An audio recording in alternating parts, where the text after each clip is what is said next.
Assalamualaikum warahmatullahi wabarakatuh. Salam sehat semua siswa-siswi SMP YPM. Hari ini kita akan belajar tentang sistem reproduksi pada manusia, yaitu pada bab pembelahan sel. Sebelumnya saya ingatkan, jangan lupa kita berdoa terlebih dahulu. Bismillahirrahmanirrahim. Tujuan pembelajaran hari ini yang pertama, kalian dapat mengidentifikasi jenis-jenis pembelahan sel melalui kegiatan pengamatan dengan benar. Yang kedua, kalian dapat mendeskripsikan pembelahan mitosis melalui kegiatan pengamatan dengan benar. Dan yang ketiga, kalian dapat mendeskripsikan pembelahan meiosis melalui kegiatan pengamatan dengan benar. Nah, berikut ini adalah dua foto seorang ibu dengan anaknya yang memiliki kemiripan. Foto ibu saat kecil dan foto anak. Nah, kenapa hal ini dapat terjadi? Karena sistem reproduksi menghasilkan keturunan yang mewarisi sifat kedua induknya.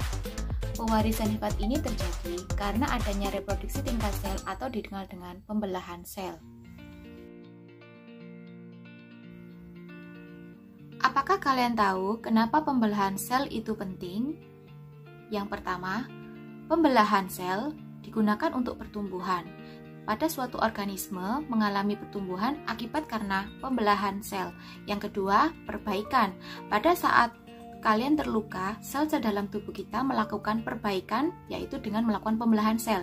Dan yang terakhir adalah melakukan reproduksi untuk mewariskan sifat keturunan suatu individu. Siklus sel. Agar sel tersebut dapat membelah, maka sebuah sel akan melewati tahapan-tahapan terlebih dahulu. Siklus tersebut dinamakan tahapan interfase. Tahapan interfase meliputi fase G1, fase S, dan fase G2, di mana pada fase ini sel akan beregulasi untuk mempersiapkan proses pembelahan sel. Baiklah, kita mulai dari fase G1. Pada fase G1, sel mengalami pembesaran. Hal ini terjadi karena penduplikatan konten sel seperti organel-organel sel kecuali kromosom. Selanjutnya, memasuki fase S atau sintesis, yaitu terjadi duplikasi DNA. Di sini terjadi proses penduplikatan kromosom, sehingga setiap kromosom memiliki dua sister kromatid. Selanjutnya, memasuki fase G2. Pada proses G2, terjadi penduplikatan organel-organel sel dan konten-konten sel untuk pembelahan kembali berlanjut. Pada akhirnya, sel siap melakukan pembelahan. Pembelahan mitosis. Pembelahan ini terjadi pada sel-sel somatik, yang mana fungsi terjadi pembelahan sel ini adalah untuk pertumbuhan, regenerasi, atau perbaikan sel. Pada dasarnya, pembelahan mitosis bermula dari sel diploid atau 2N. Seperti pada manusia, kita memiliki 23 pasang kromosom, yang totalnya kita memiliki 46 kromosom. Dari 23 pasang kromosom tersebut, terdapat satu pasang kromosom seks yang kita akan bahas nanti. Sebagai contoh, kita memiliki 46 kromosom. Jika sel ini mengalami pembelahan mitosis, maka akan dihasilkan dua anakan sel yang jumlah ataupun konten akan identik dengan induknya. Pembelahan mitosis terdapat 4 tahapan, yaitu profase, metafase, anafase, dan telofase. Silakan lihat tayangan berikut supaya lebih jelasnya. Gambar seekor kadal yang mengalami regenerasi sel, yaitu pembelahan sel secara mitosis. Prosesnya yang pertama adalah profase, di mana selama profase, benang-benang kromatin memendek dan menebal, membentuk kromatid. Kromatid berpasangan membentuk kromosom, kemudian membran nukleus dan nukleolus menghilang.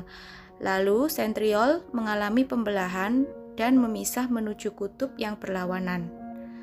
Benang-benang spindle mulai mengatur diri sedemikian rupa. Tahap kedua, metafase. Mikrotubulus akan mengalami pemanjangan dan menempatkan kromosom pada bidang ekuator antara dua kutub pembelahan. Pada waktu itu juga terbentuk benang-benang penghubung atau kinetokor dengan kutub-kutub sel. Pada setiap sentromer ada dua kinetokor yang masing-masing dikaitkan dengan benang spindle. Pada tahap ketiga, anafase. Pada tahap anafase, kromatid kembar dan kinetokor sentromer membelah menjadi dua menuju kutub yang berlawanan akibat pemendekan benang-benang spindle. Lalu, kromatid tunggal menuju kutub-kutub yang berlawanan dan akan memasuki sitokinesis, yaitu pembelahan sitoplasma.